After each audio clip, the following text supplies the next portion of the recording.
আজ Bangla news update. শিল্পপতি আদানিকে নিয়ে ওঠা অভিযোগকে অত্যন্ত গুরুত্ব দিয়ে দেখা উচিত এবং একই সঙ্গে এই অভিযোগ নিয়ে দেশের প্রধানমন্ত্রীর বিবৃতি দেওয়া উচিত বলে মন্তব্য করলেন তৃণমূলের মুখপাত্র কুণাল ঘোষ। ভারতবর্ষের সুনাম, অর্থনীতি, স্বচ্ছতা জড়িত, ফলে এই বিষয়ে কেন্দ্রীয় সরকারকে, বিশেষত প্রধানমন্ত্রীকে বিবৃতি দিয়ে প্রকাশ্যে বলা উচিত এই এত বড় অভিযোগ ভারত সরকার কিভাবে দেখছে। এত বড় অভিযোগ ভারত সরকার এই শিল্প গোষ্ঠী এবং তার বিরুদ্ধে বিদেশে বা দেশে যা যা অভিযোগ আছে সেগুলো ভারত সরকার, কেন্দ্রীয় সরকার কি তদন্ত, কি খতিয়ে দেখার ব্যবস্থা করছে, এগুলোয় নীরব না থেকে সরব হয়ে প্রধানমন্ত্রীর উচিত স্পষ্টভাবে এই বিষয়ে তার বক্তব্য দেশবাসীর সামনে জানা। আদানি আর প্রতারণা এই দুই শব্দ সমার্থক। এবারের ঘটনায় তো সারা বিশ্বের সামনে ভারতের মাথা হেট করেছে আদানি। মন্তব্য বাম নেতা সুজন চক্রবর্তীর। আদানি আর প্রতারণা এই দুটো শব্দ সমার্থক। আদানি এবং লুট, অপরাধ এই দুটো শব্দ সমার্থক, এ নিয়ে কোনো সন্দেহ নেই। আদানি এই প্রতারণা করছেন এবং তাকে প্রতারণায় সাহায্য করছে বরাবর দিল্লির সরকার এবং মোদিজি। মোদিজি প্রধানমন্ত্রী হওয়ার আগে কেউ আদানির নাম জানতেন না, কেউ জানতেনই না। ফলে গত 10 বছরে আদানির পৃষ্ঠপোষকতায়, তার বদান্যতায় শুধু পশ্চিমবাংলা কি দেশ না, গোটা দুনিয়ার কাছে আমাদের দেশের মাথাটাকে হেট করেছেন, এটা নিয়ে কোনো সন্দেহ নেই। এবং এটা একবার না একাধিকবার ধরা পড়েছে, আবার আজকে ধরা পড়েছে, শেয়ার মার্কেটে ধস হয়েছে। এই প্রতারকের পিছনে চৌকিদারের নাম নরেন্দ্র মোদী। নরেন্দ্র মোদী তার দায় অস্বীকার করতে পারবেন না। অবিলম্বে আদানিকে গ্রেপ্তার করা উচিত এবং যথাযথ অ্যাকশন নেওয়া উচিত। আদানিদের যেভাবে নরেন্দ্র মোদী চালাচ্ছে তাতে আমাদের দেশের ছোট মাঝারি শিল্প মার খেয়ে যাচ্ছে। আদানি আর আম্বানিময় মোদী এবং অমিত শাহ, এই নিয়ে কোনো সন্দেহ নেই। মন্দারমণির হোটেল ভাঙার নির্দেশ আর তারপর তড়িঘড়ি সেই নির্দেশকে স্থগিত রাখার জন্য নবান্নের নোটিশ। এই ঘটনা আসলে শাসক দলের আরও একটা টাকা তোলার পরিকল্পনা ছাড়া আর কিছুই নয়, এমনটাই মন্তব্য করলেন রাজ্যের বিরোধী দলনেতা শুভেন্দু অধিকারী। যে ওই জেলার সভাধিপতি এবং জেলা শাসক তারা মিলে এই কাণ্ডটা করতে গেছিলেন এবং আমি প্রথম দিনই বলেছি ল্যান্ডের কনভার্সন নির্দেশন আপনারা দিয়েছেন, বিল্ডিং প্ল্যান, সাইট প্ল্যান আপনারা অ্যাপ্রুভ করেছেন। নিয়োগ দুর্নীতি মামলায় রাজ্যের প্রাক্তন শিক্ষামন্ত্রী পার্থ চট্টোপাধ্যায় জেল থেকে বেরোনোর বহু চেষ্টা করেও আজও বেরোতে ব্যর্থ। তবে পার্থ চট্টোপাধ্যায় জেল থেকে মুক্ত হতে না পারলেও জেল থেকে মুক্তি পেতে চলেছেন তার সঙ্গেই গ্রেপ্তার হওয়া অর্পিতা মুখোপাধ্যায়, যিনি আবার পার্থ চট্টোপাধ্যায়ের বিশেষ বন্ধু বলে সমাজ মাধ্যমে পরিচিতি লাভ করেছেন। সম্প্রতি মাতৃবিয়োগ হয়েছে অর্পিতা মুখোপাধ্যায়ের, আর এই উপলক্ষেই তিনি জেল থেকে মুক্তির আবেদন জানিয়েছিলেন। তার সেই আবেদন মেনে 5 দিনের জন্য তাকে প্যারোলে মুক্তির নির্দেশ দিয়েছে আদালত। প্রসঙ্গত 2022 সালের 23 জুলাই ইডির হাতে গ্রেপ্তার হয়েছিলেন রাজ্যের প্রাক্তন শিক্ষামন্ত্রী পার্থ চট্টোপাধ্যায় ও তার বিশেষ ঘনিষ্ঠ হিসেবে পরিচিত অর্পিতা মুখোপাধ্যায়। ঝাড়গ্রামে আবারও হাতির হানায় মৃত্যু হল এক ব্যক্তির। বৃহস্পতিবার সকালে ঘটনাটি ঝাড়গ্রাম জেলার নয়াগ্রাম ব্লকের খুদকর এলাকায় ঘটেছে। স্থানীয় সূত্রে জানা গিয়েছে মৃত ব্যক্তির নাম বাদল মুর্মু, বয়স আনুমানিক 38 বছর। জানা গিয়েছে নয়াগ্রাম ব্লকের কেশর রেখা রেঞ্জে গত 2 থেকে 3 দিন ধরে প্রায় 40 থেকে 50টি হাতির দল আসে। সেই দলটির বেশ কয়েকটি হাতি খুদকর এলাকায় প্রবেশ করেছে। এদিন সকালে বাদল মুর্মু ওই হাতিগুলিকে দেখতে গিয়ে একটি দাঁতাল হাতির সামনে পড়ে যান, আর ঠিক তখনই ওই হাতিটি বাদল মুর্মুকে তুলে আছাড় মারে। স্থানীয়রা তাকে তড়িঘড়ি উদ্ধার করে নয়াগ্রাম সুপার স্পেশালিটি হাসপাতালে ভর্তি করলে চিকিৎসকরা মৃত বলে ঘোষণা করেন। নয়াগ্রাম থানার পুলিশ মৃতদেহটি উদ্ধার করে ময়নাতদন্তের জন্য ঝাড়গ্রাম জেলা মর্গে পাঠিয়েছে।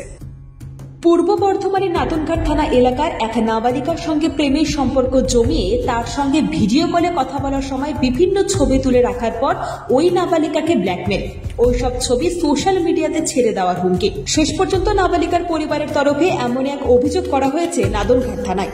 প্রতিবেশী এক যুবককে গ্রেপ্তার করেছে পুলিশ।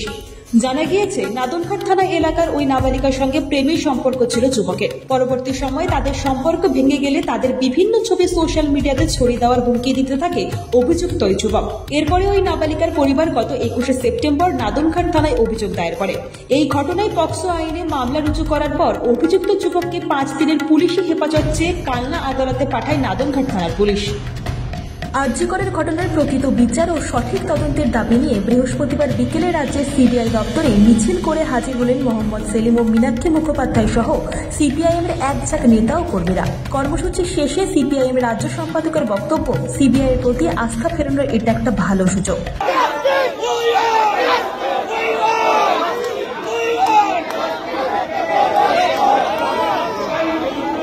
আমরা এখানে আমাদের রেজলিউশনে রেখেছিলাম, দাবিতেও রেখেছি, বিভিন্ন বলেছি, এটা বলেছি যে আরো অনেক সার্কামস্টেন্সিয়াল এভিডেন্স আছে, সেগুলোকে জড়ো করতে হবে। 2, কলকাতা পুলিশ, রাজ্য প্রশাসন, স্বাস্থ্য দপ্তর, স্বাস্থ্য বিভাগ, তাদের উপরে মানুষের ভরসা উঠে গেছে। এবার সিবিআইয়ের উপরে মানুষ ভরসা করবে কি করবে না সেটা এদের দায়িত্ব। একটা সুযোগ এসছে টু রিডিম দেয়ার প্রেস্টিজ। এবার তাদেরকে ঠিক করতে হবে সিবিআই তার প্রেস্টিজটাকে রিডিম করবে কি না, কারণ তাদের রেকর্ড ভালো নয়। এজন্য আমরা কখনো সিবিআই তদন্ত চাই না। পরিবার চাইলে আমরা বলে কোনো অসুবিধা নেই। বেলডাঙ্গা, বহরমপুর সহ গোটা মুর্শিদাবাদ জেলার ইন্টারনেট পরিষেবা কেন বন্ধ করে রাখা হয়েছে, এই নিয়ে মুখ্যমন্ত্রীর বিবৃতি দাবি করলেন এলাকার প্রাক্তন সাংসদ অধীর রঞ্জন চৌধুরী। এবারেও একটা উৎসবের দিনে পরিকল্পিতভাবে আবার সেই ষড়যন্ত্র করা হলো। কি ষড়যন্ত্র লোকে জানলো না, কিন্তু মানুষের মধ্যে বিভেদ, বিচ্ছেদ আর হানাহানি তৈরি করার পরিবেশ তৈরি হলো। স্থানীয় প্রশাসন অর্থাৎ বেলডাঙ্গার যদি লোকাল প্রশাসন তৎপর থাকতো তাহলে এই ঘটনা ঘটতো না, সারা বেলডাঙ্গার মানুষ বলছে। কিন্তু এখন কি সমস্যা হয়েছে, আমরা দেখছি যে সারা মুর্শিদাবাদ আশেপাশের জেলার বাইরেও বিভিন্ন এলাকায় ইন্টারনেট পরিষেবা বন্ধ হওয়ার কারণে সমস্ত মানুষ আজ যে পরিষেবা থেকে বঞ্চিত হচ্ছে। যেমন মণিপুরে 7টা জেলায় ইন্টারনেট বন্ধ, তার কারণ আমরা জানি, কিন্তু হঠাৎ করে বহরমপুর সমেত গোটা মুর্শিদাবাদ জেলা এবং তার আশেপাশে ইন্টারনেট পরিষেবা বন্ধ হওয়ার পিছনে কত বড় কারণ আছে সেটা কিন্তু আমরা কেউ জানি না। যদি বড় কারণ থাকে তাহলে বাংলার মুখ্যমন্ত্রী তার প্রেস স্টেটমেন্ট করা উচিত, তার সরকারি কোনো ভাষ্য থাকা উচিত, কিন্তু সবাই আমরা অন্ধকারে। আর এই ইন্টারনেট পরিষেবা বন্ধ হওয়ার সুযোগ নিয়ে একটা শ্রেণীর দুষ্কৃতিকারীরা তারা আরো বেশি করে কিন্তু গুজব ছড়ানোর চেষ্টা করছে। তাই সরকারকে বলবো, পশ্চিমবঙ্গের তৃণমূল পার্টির সরকার এবং তার নেত্রী মমতা বন্দ্যোপাধ্যায়কে বলবো, আপনি খোলাখুলি শান্তির বার্তা দিন। এখনো পর্যন্ত অনেক মানুষ ঘরে ফিরতে পারেনি, প্রশাসন নিশ্চয়ই চেষ্টা করছে, কিন্তু সেই চেষ্টা যথেষ্ট নয়, আরো বেশি চেষ্টা করতে হবে। আমরা শান্তি ফেরাতে চাই, আমাদের সেখানে যেতে দেওয়ার ব্যবস্থা করো। আমি সেখানকার পুরনো জনপ্রতিনিধি, মানুষের কাছে যেতে চাইছি, আমাকে যেতে দেওয়া হচ্ছে না। আমি প্রশাসনকে বলেছি মানুষের কাছে যেতে দিলে সেইখানকার মানুষের সমস্যা সমাধানে আমরা তৎপর হতে পারবো। আজকে মণিপুর আর বহরমপুর সমেত গোটা জেলাকে একাকার করে দেওয়া হলো। বাংলার মুখ্যমন্ত্রী, আপনার স্টেটমেন্ট চাই, আপনার বার্তা চাই আমরা। রেল ট্র্যাকে আটকে পড়ে বিষধর সাপ, যার কারণে স্টেশনে প্রায় 30 মিনিট লেটে আসে ট্রেন। বৃহস্পতিবার সকাল 11টা নাগাদ দক্ষিণ পূর্ব শাখার হাওড়া আমতার রেল লাইনের বড়গাছিয়া স্টেশনের ঘটনা। যেটা জানা যাচ্ছে, আজ সকাল 11টা নাগাদ হাওড়াগামী একটি লোকাল ট্রেন বড়গাছিয়া স্টেশনে ঢোকার সময় স্টেশনের যাত্রীরা লক্ষ্য করেন রেল লাইনের ট্র্যাকে একটি বিষধর সাপ আটকে পড়ে এবং বেরোনোর জন্য ছটফট করতে থাকে। এই ঘটনার খবর পেয়ে ঘটনাস্থলে ছুটে আসে আরপিএফ। তারা এসে ওই সাপটিকে উদ্ধার করে নিরাপদ জায়গায় ছেড়ে দেয়, যার কারণে প্রায় 30 মিনিট দেরিতে ট্রেন স্টেশনে পৌঁছায়। মেয়ের জন্মদিনেও ব্রাত্য অভিষেক। বলিউডে এই মুহূর্তে সম্ভবত সব থেকে আলোচিত দম্পতি ঐশ্বর্য রায় বচ্চন এবং অভিষেক বচ্চন। 17 বছর আগে বিবাহ বন্ধনে আবদ্ধ হয়েছিলেন এই দম্পতি। তবে তাদের 17 বছরের এই বিবাহ জীবনে এই মুহূর্তে বেশ ভালো মতন ফাটল ধরেছে, এমনই গুঞ্জন বিগত কিছুদিন ধরে শোনা যাচ্ছে বলিপাড়ায়। 16 নভেম্বর 2024 অভিষেক বচ্চন ও ঐশ্বর্য রায় বচ্চনের ছোট্ট মেয়ে আরাধ্যার 13তম জন্মদিন উদযাপন করেন তার মা ঐশ্বর্য রায় বচ্চন নিজেই। এই বিশেষ দিনটি উদযাপন করতে ঐশ্বর্য রায় তার সোশ্যাল মিডিয়া অ্যাকাউন্টে একাধিক ছবি শেয়ার করে লিখেছেন, তুমি আমার জীবনের ভালোবাসা, তোমাকে জন্মদিনের অনেক শুভেচ্ছা, আমার হৃদয় হও, আমার আত্মা হও, তুমি সর্বদা সেখানে থাকবে এবং তার চেয়েও বেশি।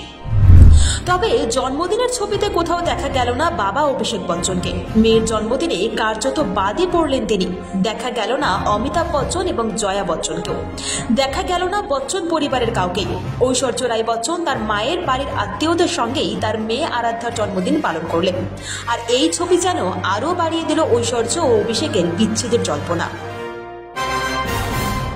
আজ বাংলা নিউজ আপডেট আজ এই পর্যন্তই। প্রতিটি খবরে দ্রুত আপডেট পেতে এখনই ফলো করে রাখুন আমাদের ফেসবুক পেজ, সাবস্ক্রাইব করুন আমাদের ইউটিউব চ্যানেল। এতক্ষণ আমাদের সঙ্গে থাকার জন্য আপনাকে জানাই আন্তরিক ধন্যবাদ।